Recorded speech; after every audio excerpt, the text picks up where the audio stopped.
조용한 아침 시장 입구 벤치에 앉아 신문을 넘기던 박노인은 오늘도 평소처럼 반찬거리를 사러 나섰다. 아직은 이른 시간이지만 단골 반찬 가게 앞엔 벌써 사람들이 북적이고 있었다. 아저씨, 또 왔어요? 가게 주인이 농담 삼아 던진 말에 어색한 웃음이 돌았다. 하지만 그 말 끝에 덧붙은 한마디가 분위기를 가라앉혔다.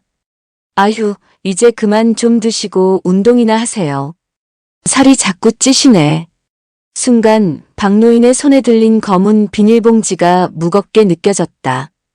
그는 아무 말도 하지 못한 채 고개만 끄덕이고 돌아섰다. 왜였을까? 마음속에선 그건 너무 무례한 말 아닌가요? 라고 되묻고 싶었지만 입에서는 아무 말도 나오지 않았다. 그저 허탈한 한숨만이 그의 뒤를 따라갔다. 우리는 이런 순간을 살면서 수없이 마주칩니다. 노인정 모임에서, 병원 대기실에서, 심지어 오랜 친구들과의 대화 속에서도 예상치 못한 무례한 말이 불쑥 튀어나오고 그 말은 때론 칼보다 깊게 마음을 찌릅니다. 하지만 그 순간 왜 우리는 멍하니 아무 말도 못할까요? 단순히 우리가 성격이 약해서도 용기가 없어서도 아닙니다. 이건 과학적인 이유가 있는 뇌의 생리적 반응입니다. 갑작스러운 무례한 말은 뇌의 편도체를 자극합니다. 이곳은 인간의 감정, 특히 두려움이나 분노를 관장하는 부위입니다.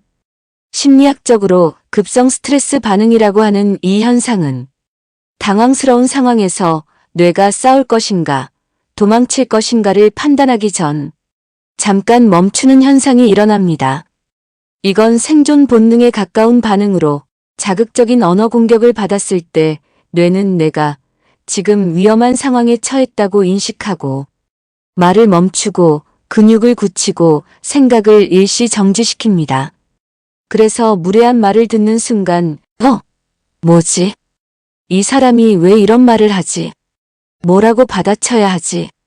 이런 생각들이 겹겹이 밀려오며 뇌는 순간적으로 과부하 상태가 됩니다.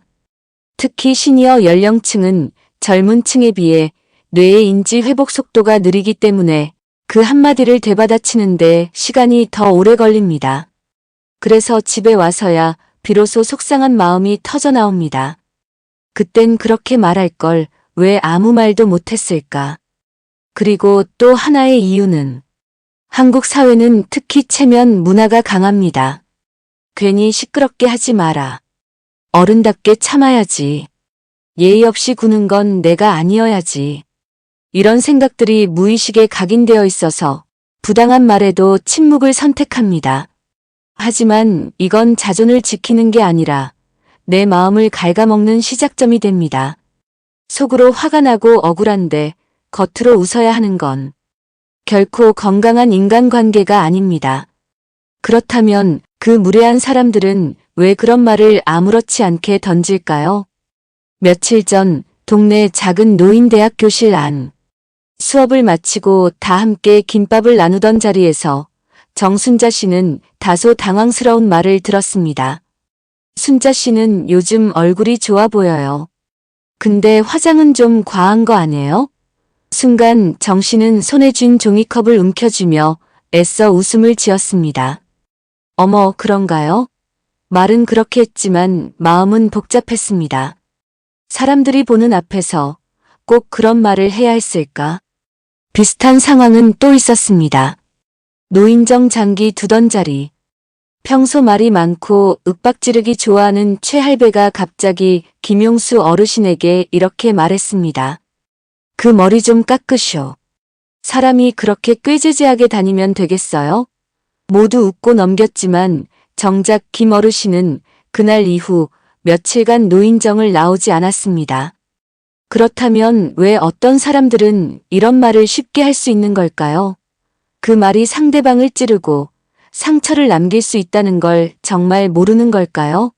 심리학자들은 무례한 사람이 단순히 버릇이 없는 게 아니라고 말합니다. 그들은 대개 자기 내부의 결핍이나 열등감을 외부로 투사하는 경향이 있다고 합니다. 자기보다 상대가 편해 보이거나 건강해 보이거나 심지어 행복해 보이기만 해도 그걸 견디지 못하고 은근한 말 한마디로 상대를 눌러야 속이 시원해지는 심리가 작동합니다. 정신의학자 알프레드 아들러는 이걸 열등감의 공격적 투사라고 정의했습니다. 자기 안의 결핍을 감추기 위해 외부로 우월감을 가장하는 것. 바로 그 우월감이 말끝에 섞여 나옵니다. 나는 솔직해서 그래요라고 말하는 사람 중엔 사실 잔인한 사람도 적지 않습니다. 무례함은 때론 무지에서 비롯되기도 합니다. 나는 그냥 사실을 말했을 뿐이야. 그게 뭐 어때서? 그들은 자신이 상대의 자존감을 건드렸다는 사실조차 모릅니다. 아니면 알면서도 무시합니다. 왜냐하면 그 순간만큼은 자신이 주도권을 쥔 듯한 착각이 들기 때문입니다. 더 깊이 들여다보면 무례한 말을 쉽게 던지는 사람일수록 사실은 가장 인정받고 싶어하고 가장 불안정한 사람일 수 있습니다. 가령 오랜만에 가족들이 모인 자리에서 너는 아직도 그 월세방 살지? 하고 말하는 형제, 그 나이에 그런 옷 입는 건 좀 아니지 않니? 라는 친구, 너는 말할 때마다 왜 그렇게 한심하게 들리냐? 는 직장 선배. 이 모든 말들 속에는 상대에 대한 걱정이 아니라 자신이 더 낫다는 걸 확인하고 싶은 비뚤어진 욕망이 숨어 있습니다. 무례한 사람은 결국 자기 안의 불안감을 타인에게 전가함으로써 잠깐의 안정을 얻으려는 감정 착취자일지도 모릅니다. 그래서 우리는 그런 말에 상처받고도 자꾸 그 상황을 곱씹으며 마음속에서 되새김질합니다. 내가 뭘 그렇게 잘못했나? 그 말이 정말 맞는 건가? 하지만 기억해야 합니다. 무례한 말은 진실이 아니라 감정의 표출입니다. 상대의 불안, 열등감, 권력욕이 포장된 말일 뿐 내가 받아들여야 할 조언은 아닌 겁니다. 사실 정순자 씨도 김용수 어르신도 그 말을 들은 날 밤 속이 상해 잠을 설쳤습니다. 하지만 다음 날 아침 거울 앞에서 스스로에게 말했습니다. 내가 그런 말을 받아들일 필요는 없어. 그건 그 사람의 불편한 마음일 뿐이야. 우리가 해야 할 일은 무례한 사람의 심리에 휘둘리는 것이 아니라 그 말을 던지는 그 사람이 어떤 감정을 나에게 전가하고 있는지를 파악하는 일입니다. 그리고 그때부터 조금씩, 아주 조금씩 단단해질 준비를 시작해야 합니다. 참는 것이 미덕일까요? 왜 우리는 늘 속으로만 삼키는가? 무례함을 참다가 자신을 망가뜨리는 이들이 있습니다. 나는 원래 그런 말 못해요. 노인 대학에서 만난 이영숙 할머니는 조심스럽게 말을 이어갔습니다. 속으로는 열이 받았는데 막상 그 자리에서는 한마디도 못했어요. 친구들이 둘러앉아 이야기하는 모임 자리에서 누군가 아무렇지 않게 한마디 던졌습니다. 영숙 언니는 자식이 둘인데도 왜 저렇게 혼자 살아? 무슨 사연 있는 거 아냐? 순간 공기가 싸늘해졌습니다. 하지만 정작 영숙 할머니는 아무 말도 하지 않았습니다. 그저 어색하게 웃으며 다른 화제로 넘겼을 뿐. 그러고는 집에 돌아와서 이불을 덮고 오래 울었습니다. 왜일까요? 왜 우리는 그 순간 말하지 못하고 그저 웃기만 할까요? 이것은 단지 내성적인 성격 때문만은 아닙니다. 어릴 적부터 우리에게 깊게 박혀있는 사회적 통념이 있습니다. 참아야 미덕이다. 화를 내면 지는 거다. 어른이 되면 웬만한 건 다 이해해야 한다. 이런 말들이 수십 년 동안 우리를 감쌌고 결국 우리는 부당한 말을 들어도 아무렇지 않은 척 하는데 익숙해져 버렸습니다. 특히 여성 시니어층은 가족을 위해 참고 견디는 사람으로 살아온 세월이 많았습니다. 자식 교육, 남편 뒷바라지, 시댁과의 갈등 그 모든 것을 묵묵히 받아들이는 것이 미덕처럼 여겨졌습니다. 하지만 그 결과는 무엇이었을까요? 말하지 못한 감정은 가슴속에 고이고 억눌린 분노는 결국 자신을 향합니다. 서울대학교 심리학과에서 진행한 한 연구에서는 이런 억제된 감정이 만성 스트레스와 우울증뿐 아니라 소화장애, 고혈압 등 다양한 건강 문제와도 밀접하게 연관된다고 밝혔습니다. 마음을 억누르며 사는 삶은 몸에도 상처를 남기는 것입니다. 또 하나 우리는 어른답게 행동해야 한다는 압박 속에서 살아갑니다. 젊은 시절에는 직장 내에서, 중년이 되어서는 가족 안에서, 그리고 노년에는 공동체 안에서 언제나 원만한 사람이 되기를 기대받습니다. 그래서 갈등이 생겨도 우리는 스스로를 다그칩니다. 내가 나이도 있는데 이걸로 싸워서 뭐하나 그렇게 스스로를 억누르다 보면 결국 자기 감정의 주인이 아닌 타인의 평가에 휘둘리는 삶을 살게 됩니다. 참는 것이 언제나 미덕은 아닙니다. 때로는 분명하게 말해야 하고 부당함에는 경계를 그어야 합니다. 물론 처음부터 똑 부러지게 말하기는 어렵습니다. 하지만 마음속으로부터 이렇게 외치는 것부터 시작해 보세요. 나는 이 말에 상처받았다. 이 말은 내가 들어야 할 말이 아니다. 그렇게 한 걸음씩 나아가야 언젠가는 부당한 말 앞에서도 담담하게 말할 수 있게 됩니다. 그 말 나에겐 불쾌하네요. 다시는 그렇게 말하지 말아주세요. 이 짧은 문장이 우리의 삶을 지키는 강력한 방패가 될 수 있습니다. 이제는 더 이상 참기만 할 수는 없습니다. 이제 무례한 사람을 찍소리 못하게 하는 방법을 알아보겠습니다. 첫 번째, 시장에서 야채를 고르던 김말순 할머니는 아직도 그날의 일을 잊지 못합니다. 할머니, 눈이 멀었나? 저거 다 싱싱하잖아요. 왜 자꾸 만지작거리고 뒤지는 거예요? 다 상하겠네. 이 나이에 감별도 못해? 장사꾼의 말은 칼날 같았습니다. 말순 할머니는 그 자리에 얼어붙었습니다. 속이 부글부글 끓었지만 아무 말도 못하고 고개만 끄덕이며 물러섰습니다. 집에 돌아와서야 한참을 혼잣말로 되뇌었습니다. 내가 왜 아무 말도 못했을까? 나도 사람인데 왜 이렇게 대우를 받아야 하지? 그러던 어느 날 노인복지관에서 열린 자존감 회복 프로그램에 참가하게 된 말순 할머니는 새로운 배움을 얻게 됩니다. 심리 상담사는 말합니다. 무례한 말에는 반드시 경계선을 그어야 합니다. 그렇지 않으면 상대는 계속해서 당신을 함부로 대합니다. 그날 이후 말순 할머니는 연습을 시작했습니다. 거울 앞에 서서 말하는 연습, 혼잣말로 경계 선언하는 연습, 그리고 드디어 몇 주 후 같은 시장에서 다시 그 장사꾼을 마주쳤습니다. 이거 사려면 빨리 고르고 가요. 바쁜데. 짜증 섞인 말투였습니다. 그 순간 말순 할머니는 단호하게 말했습니다. 그 말투 불쾌하네요. 저도 손님입니다. 존중해 주세요. 장사꾼은 순간 말을 잇지 못했습니다. 그리고 무안한 얼굴로 고개를 돌렸습니다. 말순 할머니는 처음으로 내가 내 목소리를 냈다는 자존감을 느꼈습니다. 그 후로 시장에 가는 일이 더 이상 무섭지 않았습니다. 우리는 종종 말합니다. 그런 말엔 그냥 무시하는 게 답이야. 하지만 아닙니다. 무시하는 것이 해결책이 되지 못하는 경우도 많습니다. 오히려 가해자는 당신이 반응하지 않으니 괜찮은가 보다라고 착각하게 됩니다. 그래서 필요한 것이 딱 잘라 말하기입니다. 감정을 섞지 않고 단순하고 정확하게 말하는 것. 그 말은 기분이 나쁩니다. 그 표현은 삼가주세요. 지금 그 말씀 불편하네요. 이 한마디가 상대에게 명확한 경계를 보여줍니다. 처음에는 어색하고 떨릴 수 있습니다. 그러나 몇 번 연습하고 나면 익숙해집니다. 그리고 무례한 사람 앞에서도 더 이상 흔들리지 않게 됩니다.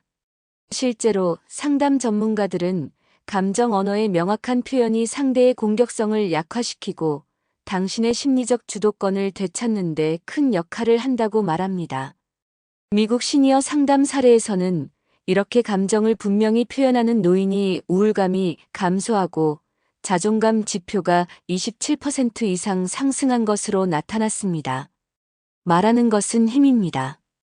그리고 그 힘은 경계를 세우는 데서 시작됩니다.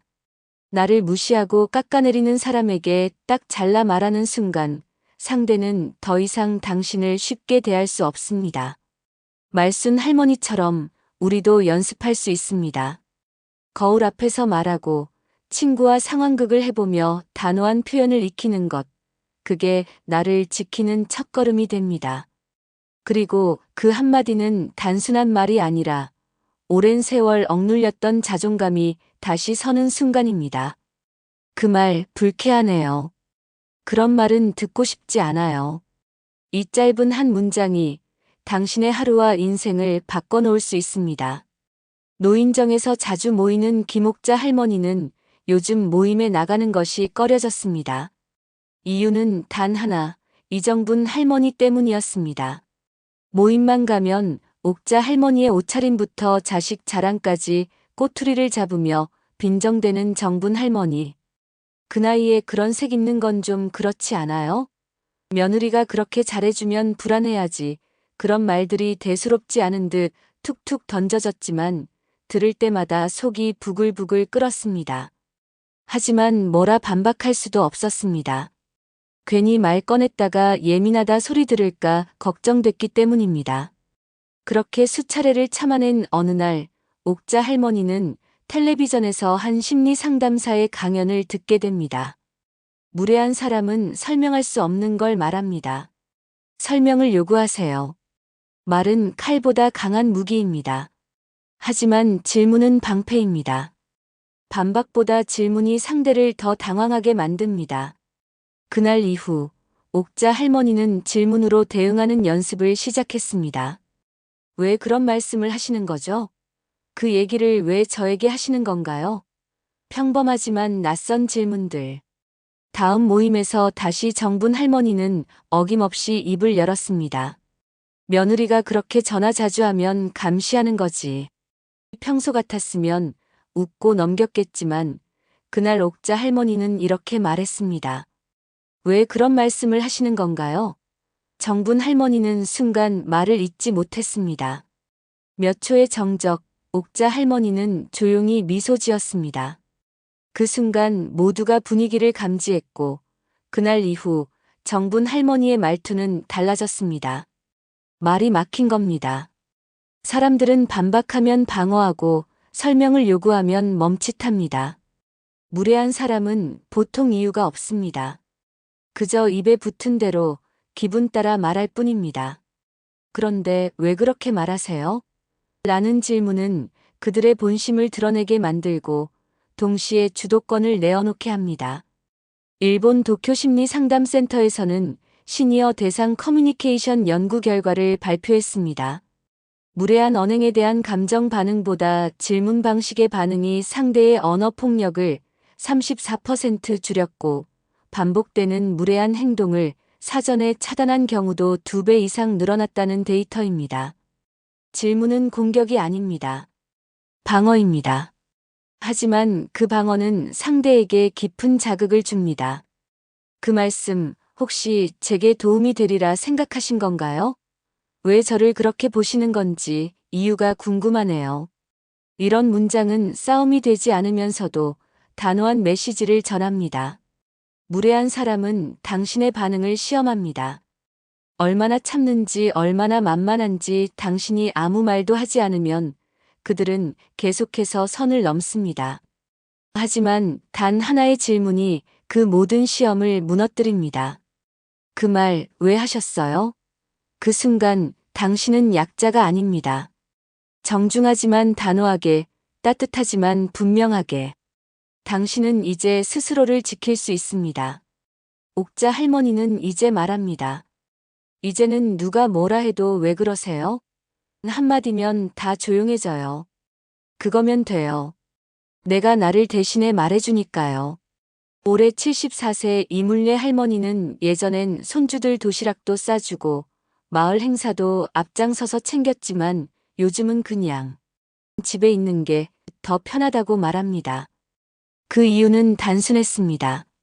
사람 피곤해서예요. 이웃끼리, 친구끼리 오랜 인연을 나누며 살아왔지만 나이가 들수록 사람과의 관계가 점점 어렵게만 느껴졌습니다. 한 번은 자식 자랑을 늘어놓던 이웃이 문득 이렇게 말했습니다. 물례 언니네는 딸이 뭘 해주긴 해요. 얼굴도 못 본다며 순간 이물례 할머니는 숨이 턱 막혔습니다. 속은 부글부글 끓지만 아무 말도 못했습니다. 그리고는 괜히 딸에게 서운해지기 시작했죠. 이런 일이 한두 번이 아니었습니다. 누가 나를 모욕한 것도 아닌데 듣는 말 하나에 괜히 내 존재가 작아지고 마음이 시끄러워지는 순간들. 무례한 사람은 칼을 들지 않습니다. 대신 말로 마음을 후벼 팝니다. 더 위험한 건 그 말에 흔들리는 나 자신입니다. 무례한 사람의 말보다 그 말에 휘둘려 자책하고 감정을 반복하는 내 마음이 나를 더 지치게 만드는 법이죠. 왜냐고요? 우리는 오랫동안 좋은 사람으로 살아오도록 교육받았기 때문입니다. 어른답게 인내심 있게 넓은 마음으로 이해하라는 말은 곧 내 감정을 숨기고 상대를 먼저 배려하라는 뜻이었습니다. 하지만 좋은 사람이 된다는 것이 꼭 침묵을 의미하는 건 아닙니다. 건강한 사람은 자신을 지킬 줄 아는 사람입니다. 에리히 프롬은 이런 말을 남겼습니다. 진짜 사랑은 경계에서 시작된다. 나를 잃지 않으면서도 타인을 존중할 수 있는 것이 사랑이다. 무례함을 견딜 수 있는 방법은 더 많이 참는 것이 아닙니다. 그 무례함을 정확히 감지하고 내 마음속에서 그것을 허락하지 않는 힘을 기르는 것입니다. 나를 휘감는 말들이 들릴 때 이렇게 말해보세요. 그건 그 사람의 생각일 뿐이야. 나는 그런 말에 휘둘릴 만큼 약하지 않아. 실제로 한국심리치료학회 보고서에 따르면 시니어층의 무례 언행 경험자 중 자존감 회복 훈련을 받은 그룹은 그렇지 않은 그룹보다 정서적 안정감이 2.3배 높고 재발성 우울감 비율이 절반 이하로 감소했다고 합니다. 즉 무례한 사람을 바꾸려 애쓰기보다 그 말에 휘둘리지 않을 내 마음을 단련하는 것이 더 현실적인 대응이라는 겁니다. 이물례 할머니는 지금도 친구들과 간간히 모임을 하지만 예전과 달라진 점이 있습니다. 누가 뭐라 해도 바로 넘기고 말이 불편해지면 조용히 자리를 비웁니다. 말이 무기가 되면 나는 내 마음의 방패가 되어야 해요. 예전엔 그걸 몰랐어요. 근데 이제는요. 내가 얼마나 소중한지 아니까 굳이 상처받을 이유가 없더라고요. 이물례 할머니의 말처럼 무례한 사람은 늘 존재합니다. 하지만 내 마음속에 단단한 경계가 있다면 그들의 말은 더 이상 들어오지 못합니다. 결국 진짜 싸움은 그 사람과의 싸움이 아닙니다. 나 자신이 나를 지켜줄 수 있는가, 그 여부에 달려있는 것입니다. 무례한 말 중에는 절대 그냥 넘기면 안 되는 선이 있습니다. 이번에는 그 선을 넘은 사람에게 정확하게, 더욱 강력하게 단칼에 제압하는, 그리고 아주 통쾌하게 내던질 수 있는 강력한 한마디를 말씀드리겠습니다. 듣는 순간 그 사람은 말문이 막힐 것이고 다시는 감히 그런 말을 꺼내지 못할 겁니다. 첫 번째, 그 말, 당신 수준에서 할 수 있는 유일한 말이었겠죠. 이 말은요, 무례한 말을 한 사람의 수준 자체를 한 줄로 끊어버립니다. 당신 수준이라는 표현에 사람들은 민감합니다. 순식간에 스스로를 돌아보게 되고 그 순간 자신이 아주 작아졌음을 느끼죠. 말다툼도 아니고 감정 표현도 아니에요. 그냥 정리되는 겁니다. 조용히 그리고 단호하게요.